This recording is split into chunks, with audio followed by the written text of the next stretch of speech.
Happy new year to all. Good afternoon. সকাল থেকে ক্যামেরাটা ধরাই হয়নি কারণ আজকে অনেকটাই লেট হয়ে গেছে ঘুম থেকে উঠতে।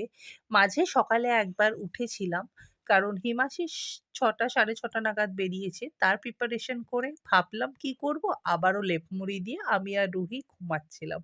যেই চোখটা খুললো বেজে গেছে প্রায় ১০টা। তারপর তাড়াহুড়ো করে ব্রেকফাস্ট সেরে বানিয়ে ফেললাম লাঞ্চ। লাঞ্চ আজকে খুবই সিম্পল ছিল কারণ আমি আর রুহি খাবো তাই। তো ছিল সাদা ভাত, মুগের ডাল লাউ দিয়ে, তার সাথে ছিল চিংড়ির বড়া এবং ছিল পেঁপে আলু ছোলার একটা তরকারি আর বোয়াল মাছের রসা। এবং ডেফিনেটলি খাবারটা জমানোর জন্য ছিল লঙ্কা আর লেবু। তো আজকে 1st জানুয়ারিতে তোমরা কে কি রান্না করলে সেটা অবশ্যই কমেন্ট করো। তোমাদের কমেন্ট করতে খুব ভাল লাগে। আর সকলকে আবারও হ্যাপি নিউ ইয়ার।